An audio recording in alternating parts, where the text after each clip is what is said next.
بسم اللہ الرحمن الرحیم۔ حضرت یوسف علیہ السلام حضرت یعقوب علیہ السلام کے چھوٹے بیٹے تھے اور یعقوب علیہ السلام حضرت ابراہیم علیہ السلام کے پوتے تھے۔ اس طرح حضرت یوسف علیہ السلام حضرت ابراہیم علیہ السلام کے بڑے پوتے ہوئے۔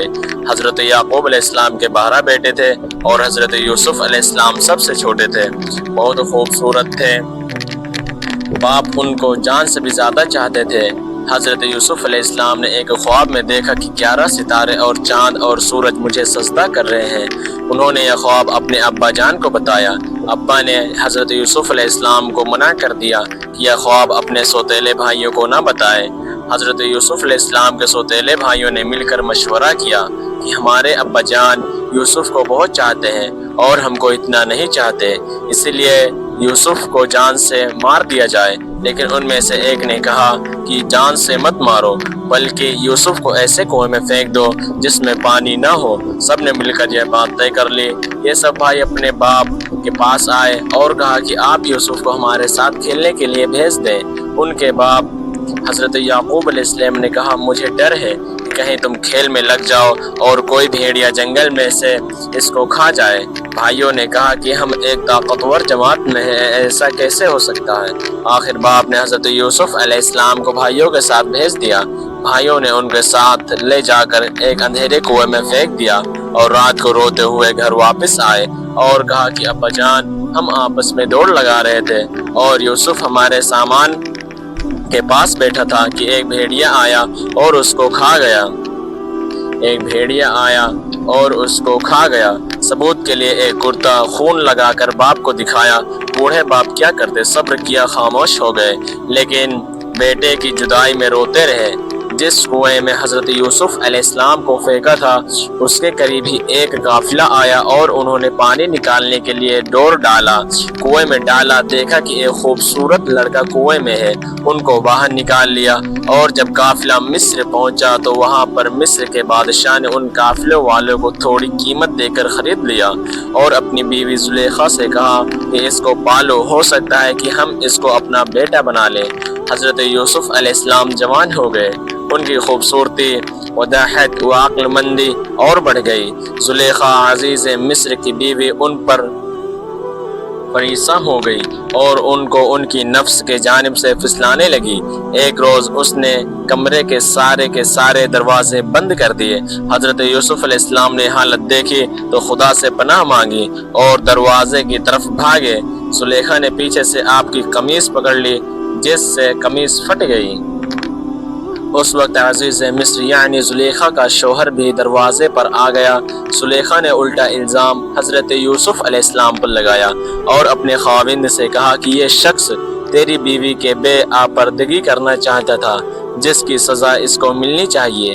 حضرت یوسف علیہ السلام نے کہا کہ میں بے گناہ ہوں، بلکہ یہ عورت مجھ کو پھسلانے کی کوشش کر رہی تھی، مگر خدا نے مجھ کو اس سے بچا لیا۔ آخر یہ معاملہ قاضی کے پاس پیش ہوا۔ قاضی نے حضرت یوسف علیہ السلام سے صفائی کے لیے گواہ طلب کیے۔ حضرت یوسف علیہ السلام نے عزیز مصر کے خاندان کے ایک معصوم اور ننھے بچے کی طرف اشارہ کیا کہ یہ اس وقت وہاں موجود تھا، یہ سچی گواہی دے گا۔ ننھے بچے نے کہا کہ اگر قمیض آگے سے پھٹی ہو تو یوسف مجرم ہے، اور اگر قمیض پیچھے سے پھٹی ہے تو یوسف علیہ السلام سچے ہیں اور زلیخا جھوٹی ہے۔ جب حضرت یوسف علیہ السلام کا کرتا دیکھا گیا تو وہ پیچھے سے پھٹا تھا۔ عزیز مصر نے حضرت یوسف علیہ السلام سے کہا کہ اس بات کو جانے دو اور زلیخا سے کہا کہ تو معافی مانگ، حقیقت میں تو وہی قصور تھی۔ عورتوں کی دعوت۔ اس واقعے کے خبر سارے مصر میں پھیل گئی اور عورتوں آپس میں باتیں کرنے لگیں کہ زلیخا اپنے غلام کو چاہتی ہے۔ جب زلیخا کو اس کا علم ہوا تو اس نے اپنی بدنامی کا خیال آیا۔ اس نے ترکیب سوچی وہ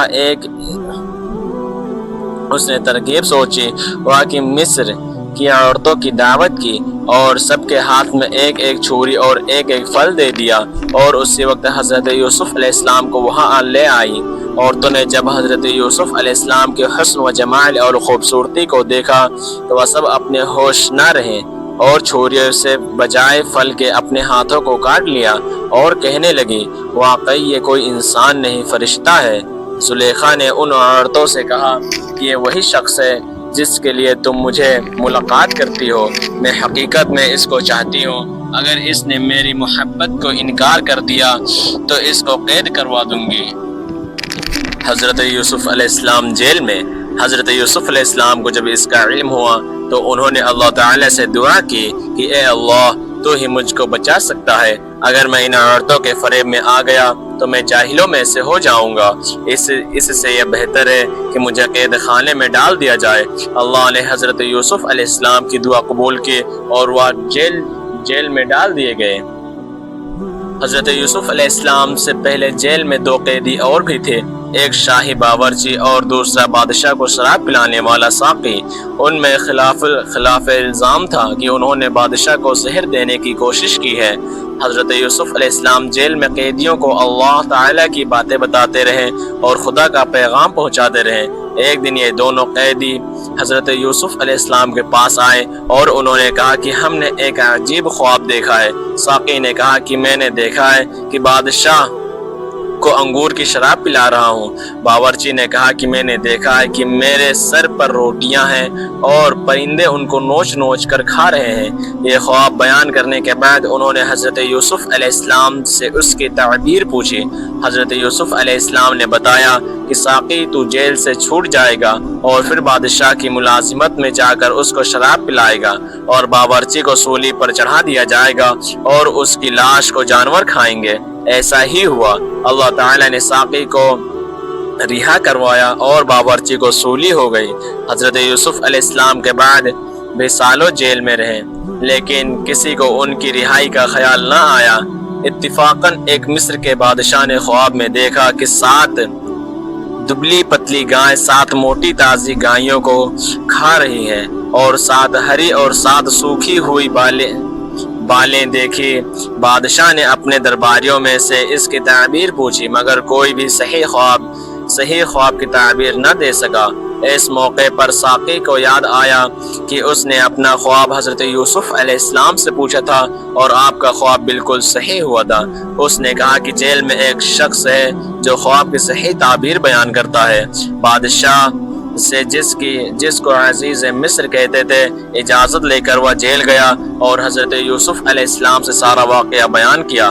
حضرت یوسف نے فرمایا کہ اس خواب کی تعبیر تو یہ ہے کہ 7 سال ملک میں خوب غلہ پیدا ہوگا اور 7 سال سخت قحط پڑے گا اور پھر 1 سال آئے گا جس میں خوب بارش ہوگی اور غلہ ہوگا۔ جب اس شخص نے بادشاہ کو جا کر یہ خبر سنائی تو اس نے کہا کہ حضرت یوسف علیہ السلام کو بلایا جائے۔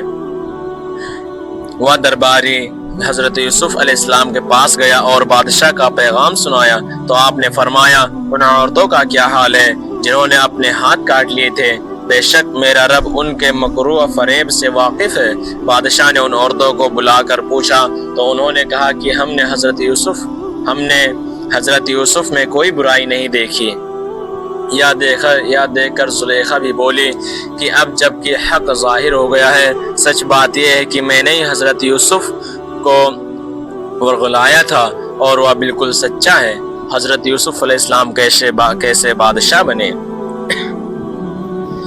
حضرت یوسف علیہ السلام جب جیل سے رہا ہو گئے تو بادشاہ نے ان کو حکم دیا کہ یوسف کو عزت کے ساتھ بلایا جائے، میں شاہی خدمت ان کے سپرد کروں گا۔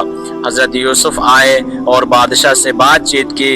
حضرت یوسف نے کہا کہ مجھ کو شاہی خزانے کا وزیر مقرر کیجیے، میں اس کی بہتر حفاظت کروں گا۔ بادشاہ نے منظور کیا اور انہیں شاہی خزانے کا وزیر مقرر کر دیا۔ آخر کار وہ قحط کا زمانہ آ گیا جس کا بادشاہ نے خواب میں دیکھا تھا اور اس کا اثر اس جگہ بھی پہنچا جہاں حضرت یوسف علیہ السلام کے والد اور بھائی بھی رہتے تھے۔ چنانچہ حضرت یعقوب علیہ السلام نے اپنے بیٹوں کو غلہ لانے کے لیے مصر میں حضرت یوسف علیہ السلام کے پاس بھیجا۔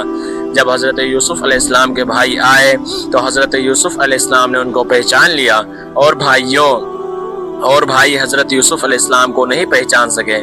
حضرت یوسف نے ان کو غلہ دیا اور کہا کہ اگلی دفعہ آؤ تو اپنے دوسرے بھائی کو بھی ساتھ لے کر آنا، ورنہ میں تم کو غلہ نہیں دوں گا۔ اور اپنے ملازموں سے کہہ دیا کہ جو قیمت انہوں نے غلے کی دی ہے وہ بھی چپکے سے ان کے سامان میں رکھ دو تاکہ وہ پھر مصر آ سکیں۔ جب یہ لوگ اپنے شہر کنعان پہنچے تو اپنے باپ حضرت یعقوب علیہ السلام سے کہا کہ ابا جان اب کہ ہمارے ساتھ بھائی کو بھیجیں، ورنہ ہم کو غلہ نہیں ملے گا اور ہم اس کی خوب حفاظت کریں گے۔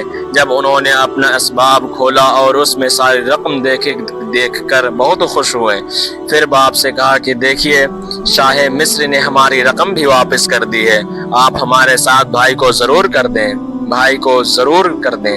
ہم خوب حفاظت کریں گے اور ہم کو سامان بھی زیادہ ملے گا۔ حضرت یعقوب علیہ السلام نے کہا کہ جب تک تم اللہ کا عہد مجھ کو نہ دو کہ اس کی حفاظت کرو گے اور اس کو سب کے ساتھ رکھو گے، اس وقت تک میں اس کو تمہارے ساتھ نہیں بھیجوں گا۔ آخرکار سب بھائیوں نے عہد کیا۔ حضرت یعقوب علیہ السلام نے ان کو نصیحت کی کہ تم سب ایک دروازے سے داخل مت ہونا۔ آخر جب یہ سب علیحدہ دروازے سے داخل ہوئے تو حضرت یوسف علیہ السلام نے اپنے سگے بھائی یامین کو بتایا، میں تمہارا سگا بھائی ہوں اور میں تم کو اپنے پاس رکھوں گا۔ آخر جب ان سب کا سامان تیار ہو گیا تو حضرت یوسف علیہ السلام نے اپنا ایک برتن اپنے سگے بھائی کے سامان میں چپکے سے رکھوا دیا اور اعلان ہوا کہ شاہی کٹورا گم ہو گیا ہے، جس نے لیا ہو وہ دے دے، اس کو ایک اونٹ غلہ انعام دیا جائے گا۔ سب بھائیوں نے انکار کیا۔ بادشاہ کے آدمیوں نے کہا کہ جس کے سامان میں سے نکلے اس کو روک رکھیں، اس کی یہی سزا ہے، ہمارے ملک کا بھی یہی قانون ہے۔ پھر تمام بھائیوں کی تلاشی لی گئی، آخر یامین کے سامان میں سے وہ کٹورا نکلا۔ اسی طرح حضرت یوسف علیہ السلام نے اپنے بھائی یامین کو اپنے پاس روک لیا۔ بھائیوں نے دیکھا تو کہنے لگے اس کا بھائی بھی چور تھا۔ حضرت یوسف علیہ السلام نے سب کچھ سنا اور خاموش رہے۔ اب سب بھائیوں نے مل کر حضرت یوسف علیہ السلام سے درخواست کی کہ اس کا باپ بہت بوڑھا ہے، اس پر رحم کھا کر اسے چھوڑ دیا جائے اور اس کی جگہ ہم میں سے کسی کو پکڑ لیجئے۔ حضرت یوسف علیہ السلام نے فرمایا اللہ کی پناہ، جو چور کو چھوڑ کر بے گناہ کو پکڑیں۔ جب یہ لوگ بالکل مایوس ہو گئے تو سب نے مل کر مشورہ کیا کہ اب کیا کرنا چاہیے، تو سب سے بڑے نے کہا کہ تم نے اللہ کی قسم کھا کر اپنے باپ کو یقین دلایا تھا کہ اس کی ضرور واپس لے آؤں گا، پھر یوسف کے ساتھ ہم نے جو حرکتیں کی وہ تم سے چھپی نہیں، اسی لیے میری تو ہمت نہیں کہ باپ کو منہ دکھاؤں یا خود حاضر ہونے کی اجازت دی، یا اللہ کوئی دوسری صورت پیدا کر دے تو اور بات ہے، تم لوگ جاؤ اور جو کچھ ہوا ہے ٹھیک اپنے باپ سے بیان کر دو۔ اگر وہ اپنی تسلی کرنا چاہیں تو اس گاؤں کے لوگوں سے پوچھ لیں کہ جہاں ہم ٹھہرے تھے اور اس قافلہ سے معلوم کر لیں جس کے ساتھ ہم آئے ہیں۔ اس مشورہ کے بعد یہ لوگ گھر پہنچے اور والد صاحب کو تمام قصہ سنایا۔ انہوں نے سنتے ہی فرمایا تمہارے دلوں نے یہ بات گھٹ لی ہے، بہرحال صبر اچھا ہے، امید ہے کہ اللہ ہم سب کو ایک جگہ جمع کرے گا، وہی خوب جانتا ہے کہ کیا کیا ہو رہا ہے، اور ان سے دوسری طرف رخ کر لیا۔ حضرت یوسف علیہ السلام کے غم سے ان کی آنکھیں سفید ہو گئی تھی۔ یوسف کے بھائیوں نے کہا ابا جان آپ تو یوسف کی یاد کرتے ہوئے گھل جائیں گے اور جان دے دیں گے۔ انہوں نے فرمایا میں اپنی شکایت تو اللہ سے کرتا ہوں اور میں ایسی باتیں جانتا ہوں جن کی تمہیں خبر نہیں۔ جاؤ یوسف اور اس کے بھائی کو تلاش کرو، وہ مصر میں کہیں نہ کہیں مل جائیں گے، اللہ کی رحمت سے نا امید ہونے کی کوئی وجہ نہیں۔ حضرت یوسف علیہ السلام کی بھائیوں سے ملاقات۔ اب ایک بار پھر سب بھائی مل کر مصر پہنچے۔ حضرت یوسف علیہ السلام سے گھر والوں کی بری حالت بیان کی اور کہا کہ ہم اپنے ساتھ بہت تھوڑا سامان لائے ہیں، مگر چاہتے ہیں کہ آپ پورا غلہ دیں۔ حضرت یوسف علیہ السلام نے اپنے گھر کا یہ حال سنا تو بےتاب ہو گئے، ان سے رہا نہ گیا اور انہوں نے اپنے بھائیوں سے کہا تم جانتے ہو کہ تم نے یوسف اور اس کے بھائی کے ساتھ کیا کیا ہے، بھائیوں نے نہایت تعجب اور حیرانی کے ساتھ پوچھا کہ کہیں آپ ہی تو یوسف نہیں؟ آپ نے فرمایا ہاں میں ہی یوسف ہوں اور یہ میرا بھائی ہے۔ اللہ نے ہم پر بڑا احسان کیا۔ بے شک جو شخص نیک زندگی بسر کرتا ہے اور صبر سے کام لیتا ہے اللہ اس کا بدلہ دیتا ہے۔ جب تمام بھائیوں کو یقین ہو گیا کہ جس کے دربار میں ہم اس وقت کھڑے ہیں ہمارے بھائی یوسف کا ہے تو سب نے مل کر اپنے گناہوں کا اقرار کیا۔ آپ نے فرمایا تم کوئی فکر نہ کرو، تم پر کوئی الزام نہیں ہے، اللہ تمام گناہوں کو معاف کر دے گا، وہی سب سے زیادہ رحم کرنے والا ہے۔ جاؤ میرا کرتا میرے باپ کے چہرے پر ڈال دو، ان کی بینائی لوٹ آئے گی، اور پھر سب کو یہاں لے آؤ۔ ادھر قافلہ مصر سے روانہ ہوا اور ادھر حضرت یعقوب علیہ السلام نے اپنے گھر والوں کو یہ خوشخبری دی کہ مجھے یوسف کی بو آ رہی ہے۔ انہوں نے سنا تو کہا کہ تمہارے سر پر ایک ہی خبط سوار ہے۔ آخر قافلہ آ گیا۔ حضرت یوسف علیہ السلام کا کرتا ان کے سامنے رکھ کر تمام حالات سنائے تو انہوں نے گھر والوں سے کہا دیکھو میں نے تم سے نہیں کہا تھا۔ آخر سب بیٹوں نے مل کر آپ سے گناہوں کی معافی مانگی اور مصر کو چل دیے۔ حضرت یوسف علیہ السلام سے ملاقات ہوئی تو انہوں نے ماں باپ کو اپنے پاس ٹھہرا لیا اور کہا خدا چاہے تو مصر میں امن اور آرام کے ساتھ رہیں۔ پھر ان کو اپنے ساتھ تخت پر بیٹھایا۔ سب کے سب بھائی شاہی آداب بجا لیے۔ آپ نے فرمایا یہ میرے خواب کی تعبیر ہے، اللہ نے اس کو سچ کر کے دکھایا۔ اس نے مجھ پر بڑا احسان کیا جو مجھے قید سے چھڑایا، اور شیطان نے جو فساد میرے اور میرے بھائیوں کے درمیان ڈال دیا تھا آپ سب کو وحایت و بیان سے یہاں لے آیا۔ بے شک میرا رب خیر کی حکمت جانتا ہے۔ اے میرے پروردگار تو نے مجھے حکومت دی، باتوں کا مطلب سمجھا دیا۔ اے زمین و آسمان کے پیدا کرنے والے خدا تو ہی دنیا اور آخرت میں میرا کام بنانے والا ہے، مجھے مسلمان ہی مارنا اور نیک بندوں کے ساتھ ملا دینا۔ غرض ایک عرصہ تک حضرت یوسف علیہ السلام اللہ کے بتائے ہوئے قانون کے مطابق مصر میں حکومت کرتے رہے، لوگوں کو اللہ کی طرف بلاتے رہے، برائیوں سے روکتے رہے، بھلائیوں کو پھیلاتے رہے، ملک مصر کو اچھائیوں سے بھر دیا، اور بالآخر اللہ کے پاس چلے گئے، یعنی آپ کی وفات ہو گئی اور آپ مصر میں دفن ہیں۔ حضرت یوسف علیہ السلام کے بھائیوں کی وجہ سے کیسی تکلیفیں اٹھانی پڑی۔ اندھیرے کنویں میں رہے، غلام بنے، جیل خانے میں رہے، لیکن جب یہ سب اللہ کی آزمائش پوری ہو گئی اور اللہ پاک نے ان کو مصر کا بادشاہ بنا دیا تو بھائیوں سے کوئی بدلہ نہیں لیا، بلکہ اللہ تعالیٰ سے ان کے گناہوں کی معافی کے لیے دعا کی اور خود بھی معاف کر دیا۔ ہمیں بھائیوں کے ساتھ یہی کرنا چاہیے۔ قرآن شریف میں ایک دوسری جگہ آیا ہے جس کا مطلب یہ ہے کہ اگر تمہارے ساتھ کوئی زیادتی کرے اور تم اس کے بدلے اس کے ساتھ نیکی اور بھلائی کرو تو وہ دشمن تمہارا حقیقی دوست بن جائے گا۔ اللہ ہم سب کو ایسے ہی توفیق دے، آمین یا رب۔